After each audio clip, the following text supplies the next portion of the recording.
Sun Culture, le rendez-vous culture des actrices et acteurs de la région. Clémentine Panier. Après nous avoir fait voyager à travers le monde en 2021 avec Destination, Samy Fiati revient avec le projet Trans-Guanao Express et un nouvel album qui sort le 24 avril, soit demain. Alors, comment se sent la veille d'une sortie d'album ? Bonjour, déjà, on se sent pour ma part, je me sens toujours un peu fébrile parce que tout est fait, quoi. Ça y est, tout est fixé. Il y a plus qu'à sortir, mais c'est quand même excitant, donc hâte que ça sorte. Bah ouais, c'est clair. Hâte que ça sorte après plusieurs années d'attente et tout. On est super content du résultat, donc on a hâte d'avoir les retours des gens maintenant. On est dans l'attente. Et effectivement, bonjour. C'est un peu inconventionnel comme interview. Bonjour Samy, bonjour Axel. Bonjour. Salut. Donc on voit que vous avez hâte. Mais pour ceux qui ne connaissent pas Samy Fiati, c'est quoi Samy Fiati ? Samy Fiati, c'est un duo. On travaille ensemble depuis 2013 maintenant. Donc ça fait un certain moment. On mélange la musique électronique et la musique traditionnelle. Et je suis violoniste aussi pour ma part. Et notre particularité, une de nos particularités, c'est aussi le travail d'Axel. Peut-être tu peux en parler ? Ouais, moi je m'occupe de la création vidéo sur scène. Donc on a un écran avec nous sur le plateau et je joue de la vidéo en direct. Voilà. Donc comme on peut jouer de la musique, moi je joue de la vidéo. Ok.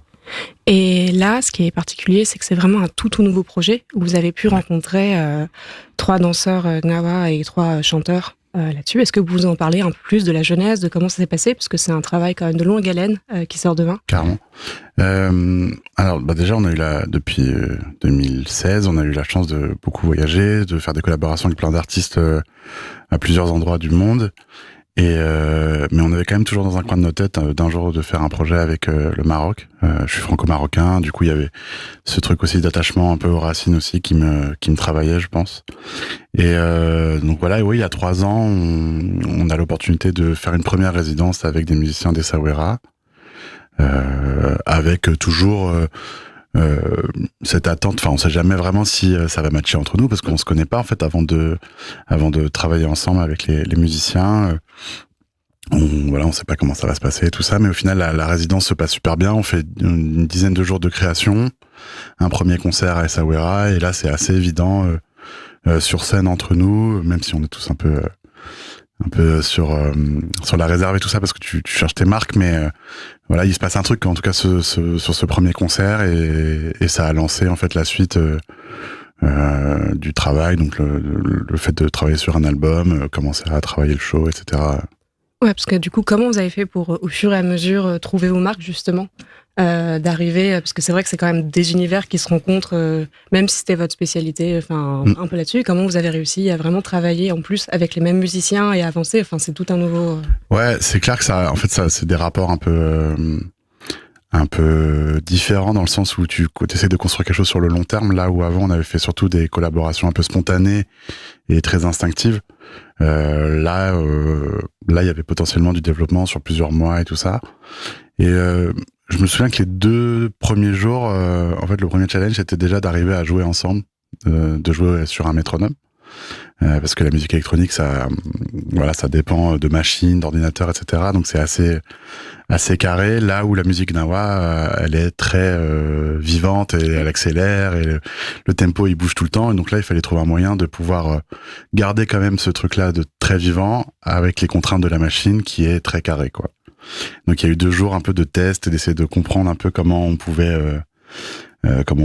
collaborer sur ce projet. Puis une fois qu'on avait débloqué ce truc donc ce qu'on appelle le clic, donc du métronome, une fois qu'on avait débloqué ça, c'était plus évident et on a pu avancer. Ok. Et petit aparté, qui n'est pas qu'une aparté, voilà, on parle de la musique Gnawa. Est-ce que vous pouvez plus en parler là-dessus, qui est vraiment une musique traditionnelle marocaine, surtout? Et le Gnawa, en fait, c'est toute une culture. Il y a la musique, mais il y a la danse, il y a toute une mythologie aussi qui va autour de la culture Gnawa. Et donc en fait, le Gnawa, c'est hérité des esclaves d'Afrique subsaharienne qui arrivent au Maroc, et en arrivant au Maroc, viennent avec leur musique et leur patrimoine, et ce patrimoine rencontre le patrimoine marocain, qui est un mélange de culture amazigh, de culture arabo-andalouse, et tout ça se mélange pour faire une nouvelle forme artistique et culturelle, qui est le Gnawa. C'est aussi la rencontre de religion animiste avec l'islam. Et donc tout ça se mélange et crée ces communautés qui, on va dire jusqu'au début du XXe, sont des communautés qui sont un peu à part de la société, qui sont parfois des mendiants, qui vont de ville en ville, etc. Donc voilà, c'est ça le Gnawa. Et donc l'instrumentarium de la culture Gnawa, c'est l'instrument principal, c'est le gembri, qui est une sorte de guitare / basse à 3 cordes, avec une peau sur l'instrument qu'on vient frapper en même temps que l'on joue les notes. Des castagnettes en métal qu'on appelle les krakeb ou karkabou, qui sont un son assez reconnaissable de la culture Gnawa, et puis beaucoup de chants, donc des chants lead et des chœurs qui viennent répondre. C'est vraiment ça. Et ça se ressent sur l'album. Enfin, c'est d'une richesse d'avoir cette rencontre entre cette culture et l'électro. C'est un peu comme tu l'as dit, c'est une musique qui est déjà une culture qui est aussi déjà assez riche, et une musique assez riche qui rencontre l'électro. Et je pense que ça apporte. C'est ça aussi dans ce que vous avez voulu peut-être faire dans l'album, de vraiment mettre ça sur un plateau, et c'est magnifique à voir. Enfin, comment vous avez réussi à. C'est une question que tu as la recette, Axel. J'ai pas la recette, non. Peut-être plus se dire que une rencontre, on fait plus avec les gens, et de se dire comment on peut faire de la musique ensemble. Et ouais, c'est ça. Et puis ça part aussi d'une envie de ne pas dénaturer la musique Gnawa. Parce que c'est vrai que je l'ai pas dit, mais c'est la musique dans la culture Gnawa, elle sert beaucoup lors de cérémonies.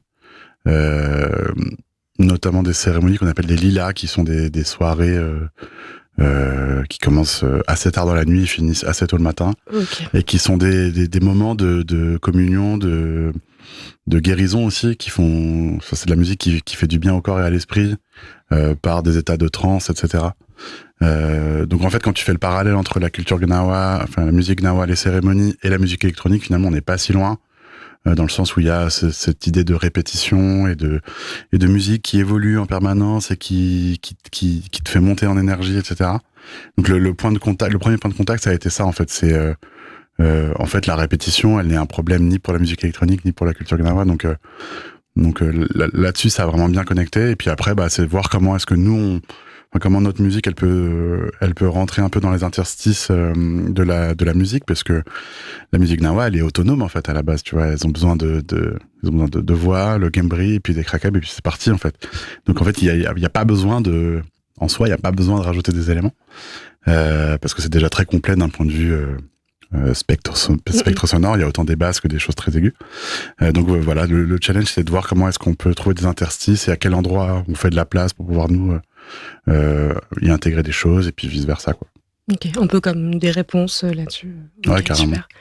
Et ça donne quoi en live ? Et en live, du coup, on est 4 sur scène là. Donc il y a Hamouda Benzaïd qui est au gembri et au chant, et il y a Ahmed Labnoua qui est au krakeb et au gembri aussi. Et il y a une partie danse aussi qui est très importante dans la culture Gnawa, et qu'on retrouve sur scène avec nous aussi. Samy donc aux machines et au violon, et moi à la projection visuelle. Et du coup on a un écran sur scène avec nous, il y a tout un show vidéo qui a été créé quasiment à 100% à Essaouira, donc la ville dont sont originaires les gars avec qui on travaille. Et voilà, je vous invite à venir voir ce que ça donne en concert. Très bonne transition, je n'ai même plus besoin de la faire, parce que là, vous commencez bientôt une tournée européenne, donc il me semble au Danemark, dans 2 semaines, mais il y a aussi un petit stop qui va se faire à Nantes pour la release party, le 6 juin. Le 5 juin. Et voilà, écoutez, les aléas du direct, c'était pour voir si vous suiviez. Vendredi 5 juin à Stérolux, on fêtera la sortie de l'album. On est super content. Notre précédente release party, c'était aussi à Stereolux en 2021. Donc là, il y a un suivi qui est fait avec Stereolux. Donc c'est vraiment cool de pouvoir venir avec ce nouveau projet. Et on a hâte de le présenter aux Nantais et aux Nantaises, quoi. Un petit teaser. Est-ce que il y aura quelque chose de spécial Et ben, à Stereolux? on reviendra de tournée européenne. Donc je pense qu'on aura testé plein de nouvelles choses aussi. Et on va aller... il y aura des surprises, je pense. Parce que j'ai l'impression que de toute façon, là, cet album, c'est juste une photographie d'un moment T, parce que ça fait quand même 3 années. Vous êtes passé aussi, je crois, en tournée cet hiver au Maroc. Enfin, et j'ai l'impression que c'est toujours en construction. Et là, il y a cette photographie avec ces chansons et que tout évolue, le live évolue. Et, Carrément. Ouais. Donc en effet, là, l'album, donc là, il sort demain, le 24 avril, mais il est prêt depuis début 2025. Donc ça veut dire qu'on a commencé à le composer 2 ans avant. Donc forcément, il y a un moment, il faut fixer la musique et se dire, vas-y, c'est fini pour l'album. Mais en effet, le live, c'est un super terrain d'expérimentation pour ça. Le live avec les musiciens Gnawa, il est super vivant. En fait, il y a quelques endroits où on a des rendez-vous et des points de rencontre et des mises en place précises, mais il y a en fait toute une grosse part qui est de l'improvisation. Comme ça se fait aussi dans les cérémonies Gnawa. En fait, il n'y a pas de là on fait 16 mesures, là on s'arrête, là on reprend. Enfin, il y a des codes, mais en tout cas, il y a surtout beaucoup de feeling et il faut se suivre. Et c'est ça qu'on a essayé aussi d'incorporer dans le live pour essayer de pas avoir un live figé avec où on aurait enlevé un peu l'âme Gnawa. Là, on est vraiment genre, une fois sur 2, on se regarde et puis en fait, c'est pas comme à la répétition et c'est pas grave. C'est ce qui fait que chaque concert est différent. C'est ça qui est cool aussi. Ouais, j'imagine que ouais. Et est-ce que vous allez un jour vous arrêter? Parce que ça a l'air d'être une expérience quand même géniale. Et ça donne surtout des envies déjà pour composer des nouvelles choses et commencer à bosser sur le disque suivant. Bon, on va déjà sortir celui-là, mais c'est quand même dans un coin de notre tête on a déjà des envies en fait de nouvelles expérimentations avec ces musiciens, avec les mêmes musiciens, et pour voir qu'est-ce qu'on peut raconter d'autre, quoi. Okay. Et à propos de l'album, est-ce que vous avez des petits favoris dans les tracks? C'est pas comme les enfants au moins, ils n'ont pas besoin d'aller voir le psy après, mais est-ce que... Moi, il y a un morceau que j'aime bien qui s'appelle Yumala. C'est un morceau qui est assez calme dans l'album. Enfin, c'est un des plus calmes, je pense. Et ouais, c'est un morceau qui me touche beaucoup. Il y a du violon aussi sur ce morceau-là. Et je trouve qu'il transporte bien. Voilà. Okay. Il est un peu différent des autres, donc je l'aime bien. Moi, je dirais que c'est Mimoun Saadiamou, c'est le deuxième morceau de l'album.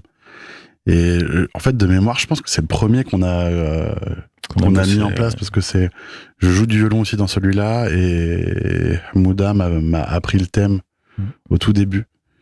Et donc ça donne un morceau qui, je pense, est une bonne vision d'ensemble du projet ensemble. Et ouais, j'ai une affection particulière pour celui-là, et aussi en live, parce que en live, pendant ce morceau, il se passe des trucs toujours un peu cool. Super. Pour les derniers qui ne suivent pas au fond, est-ce que si on pouvait résumer ce projet en parlant d'un plat, ça serait quoi? Et soit en live et au CD. Et vous pouvez avoir 2 versions. CD. Un plat, je pense que c'est un plat assez généreux à l'image de la gastronomie marocaine.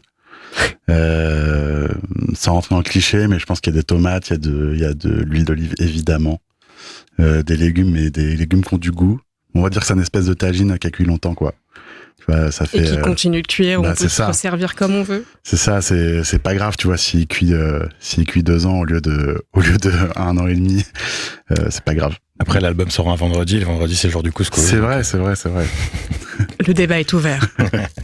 Mais en tout cas, merci beaucoup. On a hâte de vous voir du coup le 5 et non le 6 juin à Stereolux. Et merci encore. Puis à bientôt. Merci pour l'invitation. Salut. Salut. Sun Culture à retrouver en replay et en podcast sur la plateforme MySun.